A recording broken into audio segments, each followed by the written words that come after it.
Ayan, papakita ko po sa inyo kung anong klase po ng may sakit na manok. Pagka ganito po yung mga palong nila, ang lalaki, ayan, healthy po sila. Kahit po pag mapaitlog ka na ng ganitong manok, titingnan mo po yung palong. Pag malaki na po siya, ready na po. Yun pala po yung dapat titingnan.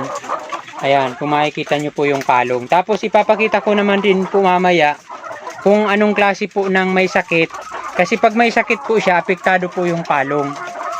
Naobserbahan ko po sa pag-aalaga ko po ng ganito, pagka nagkasakit po siya, lumiliit po yung palong niya. Ayan, tingnan nyo po, may mga palong sila na talagang malalaki. Lahat po yan malalaki. Ayan. Lahat po malalaki yan. Pero mayroon po ako ditong isa na nagkaroon po ng ang tawag po dito ay collapse. Yung bigla po siyang na-stroke. Ito po, kukunin ko siya. Sa ngayon po, malaki pa po yung palong niya. Ayan. Ayan po siya Ay, ilalabas ko po dito. Ay, hindi ka siya. Ayan, hindi po siya makagalaw. Na-stroke. Ayan.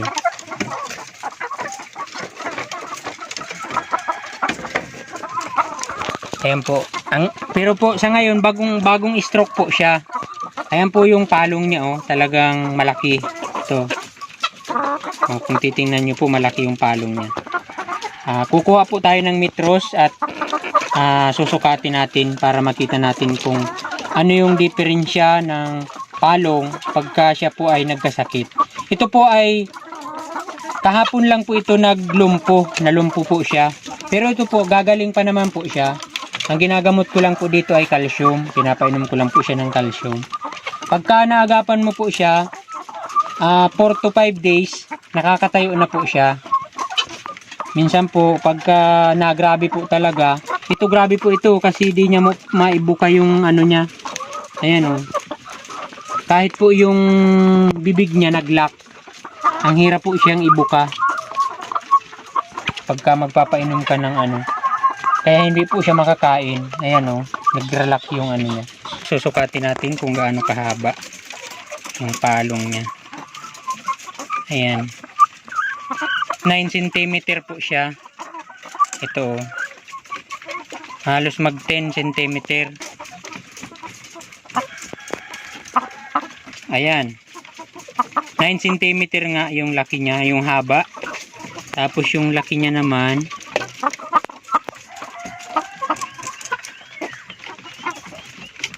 5 cm. Yan. Yan, 5 cm. Ngayon po, pagagalingin ko po siya. So, siya po, dahil may sakit, may epekto na po yun sa palong niya. Kung mapapansin nyo po, maputla na po yung palong niya. Kumpara po dito, ayan, yung hilting manok, ayan. Mapula po yung palong nila, ayan. Ito po, maputla siya. Ayan sobrang putla niya. Yan po ay mapula. Yan po yung may sakit. Tapos, after niya pong gumaling, makikita po natin kung gaano na ito kalaking palong niya. Many minutes later. Many minutes later. Ayan, pakalipas po ng 8 araw, halos 8 araw po bago gumaling yung manok, na kung saan po doon sa una kong video ay pinakita ko.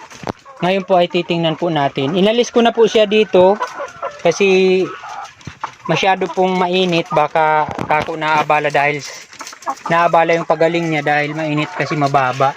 Iba na po yung nandito. Malalaki po yung palong niya. Yan. Nilagay ko po siya dito sa kabila. Kasi mayroon din na stroke na katulad niya, kaya pinagsama ko silang dalawa. So yan na po yun. Yan, kung napapansin nyo po, sobrang liit na nung palong nila. Ayan.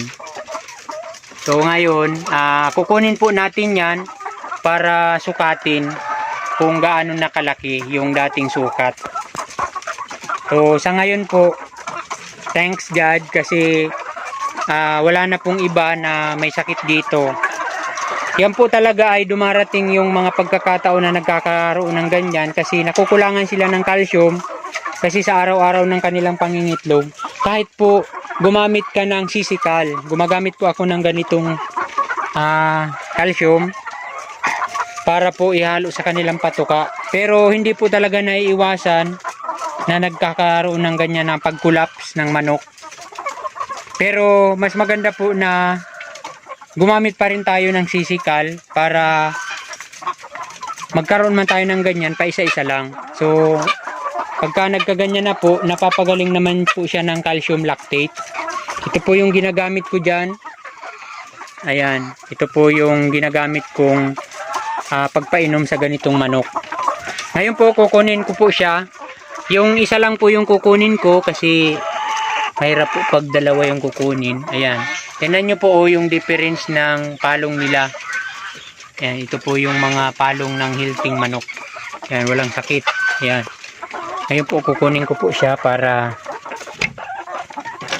makita natin, masukat kung gaano nakalaki. Hindi pa po siya gaanong magaling. Actually, di pa po siya nag-iitlog. O, ayan, sa tapat po niya ay walang itlog. Dito po sa mga katabi niya, mayroong itlog. Di pa po siya nag-iitlog pero halos umabot po siya ng 8 araw bago siya nakatayo at kumakain. Pero mahina pa po siyang kumain. 8 araw po siya bago nakatayo. Kasi sabi ko nga po baka masyadong mainit dun sa napaglagyan ko kaya nilipat ko po dito sa taas para presko.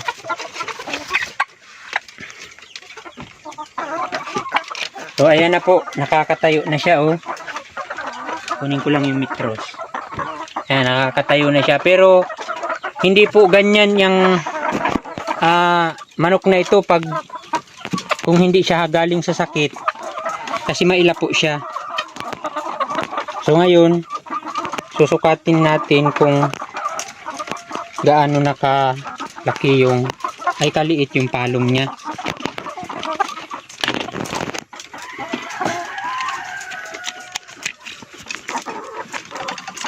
Yung dating sukat po ay 9 cm. 9 cm tapos yung laki niya po ay 5 cm. So ngayon po ito na po yung haba niya. Umaba. Ayan. Umabot na lang po siya ng 6 cm. Yung haba. O yan.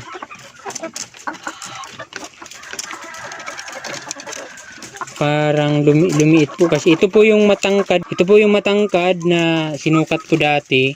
Yung dating 5 niya po ay 3 na lang. Ayan, 3 na lang yung dating taas niya. Ayan.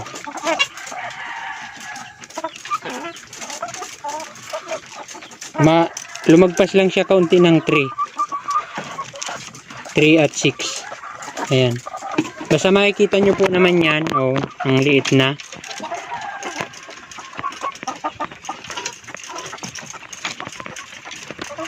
Ayan, pero mapula-pula na rin siya. Ayan, medyo mapula na siya. Kaso lumiit nga po. Kahit po yung kasamahan niya, ayan po, di pa po masyadong nakakatayo yan. Ayan oh, lumiit din po yung palong. Yan. Pero pagka yan po ay bumalik na sa dati, lalaki rin po siya. So kung gusto nyo pong makita ulit, abangan nyo po yung video ko at bibidyo ko po siya ulit pagka magaling na talaga siya. Hindi ko na siya alisin dito sa taas na kulungan.